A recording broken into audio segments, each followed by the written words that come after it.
Hey guys, it's Elisa. Welcome back to my channel. So today I'm going to walk you through my answer for IELTS Speaking Part 1 question. Which room in your house does your family spend the most time in? Also, you can use the same answer for the question, which room do you like the most? Alright, so I'm going to go over my answer with you. I will also give you some sentence starters. These are just ways that you can start sentences in a way that is grammatically correct, and perhaps also give you some ideas on what to say, and we'll go over a little bit of vocabulary. Alright, so here we go. Here's my answer. Definitely the kitchen.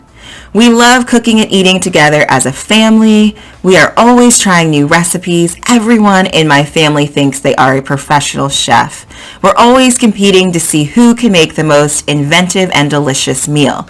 Honestly, it's not about the food. It's about having a great time together. I'm always over the moon when I spend time with my family. Alright, so pretty simple. I just have to go over a few rules. If you've seen my other IELTS videos, you've heard this before. So by this time, it'll be automatic for you. So for part 1 and part 3, I recommend you say about 5 sentences. You could do 3 long sentences, or if you did 4 sentences, that's okay too. But the point is you want to say enough so that the examiner knows that you have a strong command of the English language. If you just say a sentence or two, they're not going to know that, and you're probably going to end up with a 5 or lower. So to avoid that, you want to say about 5 sentences. That said, you do not need to count. You should not be stressed about saying 5 sentences. But as you practice, try and say about 5 sentences, give or take. The other thing is I recommend you use about 5 idioms total for your speaking exam, as long as you're using them correctly. That's always the caveat. Only use idioms and words that you know how to use correctly. I have a video where I give you 15 idioms that are very, very easy to slip into almost any IELTS speaking question. I will link the video for that in the description below. But anyway, so generally speaking, I say you want to use about 1 for part 1, 3 for part 2, and then 1 for part 3. Of course, you can use more as long as you're using them naturally and as long as you're using them correctly. And you can kind of see from my different answers, sometimes I'll use a ton of idioms in part 2. It just depends on what I'm saying. And then I can quite frankly fit in an idiom for every question they ask me for part 1. But you don't want to have like idiom, idiom, idiom, idiom, because that's annoying and unnatural. It's just weird. So really in part 1, if you fit in 2 idioms, I mean, ooh, that's a lot. That's plenty. You never want to do more than that in a part 1 question. Now, if you did 1 in every single question, that could be natural. Just make sure you're using them correctly. At that point, though, once you go over 5 idioms, I'm not sure how, much more credit you're getting. 5 idioms is enough to show that you know what an idiom is, you know how to use one, you can use it naturally, you get it. So once you go beyond that, if you're using it correctly, if it's part of your answer, go for it. But I'm not really sure you have to. I don't really know that you're getting like more credit once you go beyond that point, because at that point it's pretty clear that you know how to use idioms. Okay, so let's go over some sentence starters. And again, these are just ways to help you get your sentences started in a way that is grammatically correct. So if that's something that you struggle with, this can help you with that. You do not have to use these. They're just a suggestion to help you kind of figure out what it is that you want to say.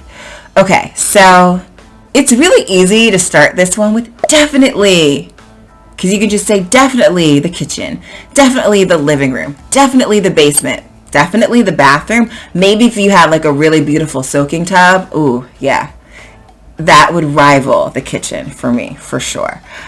So whatever that room is, definitely name the room, and then boom, you've started off in an easy way. Definitely is some pretty good vocabulary as well, so you are starting off strong. Then you can do we're, I, we love, and then, just say whatever it is that you're doing in that room. Why is this room so great for you? So definitely the bathroom. And in that case, you might say because I have this huge soaking tub, or my bathroom is as big as most people's bedrooms. So whatever it is that reason is, you can go right in with a reason by doing because, or you could do we're always spending time, hopefully not in the bathroom, because that just seems weird. But we're always spending time in the kitchen. We're always spending time in the living room. And you can say, what are you doing when you're spending time? We're always spending time watching movies in our basement. We're always playing games in the basement.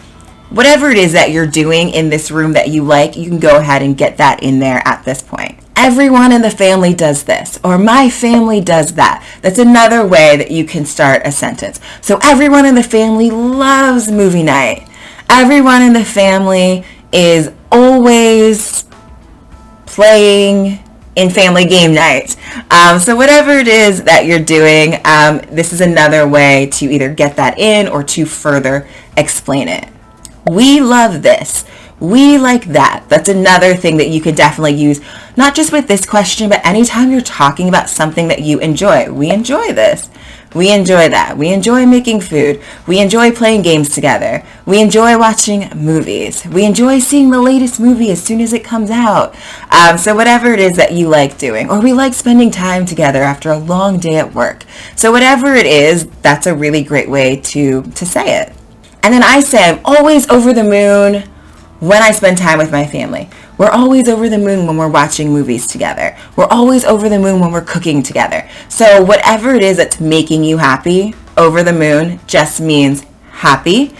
You can use any happy idiom interchangeably, exchange one for the other. We're always flying high when we're cooking together. So whatever it is, you can use any happy idiom there. Or you could use a relaxing idiom too. We're always able to let our hair down when we're watching a movie together. So whatever it is, a happy idiom, a relaxing idiom, both of those work for any question that involves where you live. I use the word professional. I say that everyone thinks they're a professional chef. You could use professional's pretty good vocabulary, and you could use it with really any job. So my kids think they are professional movie directors, and they love watching movies and start talking about how the movie is made. I don't know, whatever. You can make it up. I don't even have kids. I made that up. So you can really, so just professional is just somebody who does a job for a living, for money. That's the way they earn their money. That makes you a professional at something if you're getting paid to do it. But we often will say, oh, you think you're a professional, you think you're a professional chef, even though you're not, and no one would ever pay you money to cook anything. But if you take it really seriously, like it's your job, like it's not actually your job, no one pays you to do this, but you take it really seriously. Sometimes you say, wow, you could be a professional chef. So any of that. So you can use professional in that way. So my children think they're professional basketball players. If you're talking about my family loves to play basketball in the basement, I feel like that'd be outside, maybe in the driveway. The driveway could be the room you spend the most time in. Even though the driveway is not a room, you could answer the question in that way if you're always out there playing games with your family, or your roommate, or whoever it is that lives with you, yourself, your dog, maybe your cat, probably not your cat, no. But you could do that, and then you could say, we think we're professional athletes, or whatever it is. Even though you're not, you don't get paid to do it, but you take it really seriously. So it's in your mind, it's like you're a professional, just because you take it so seriously. All right, so that is it for this question. If you found this helpful, please give it a thumbs up and subscribe to my channel. Hit the notification bell so that you don't miss any videos that I have coming out. Bye-bye.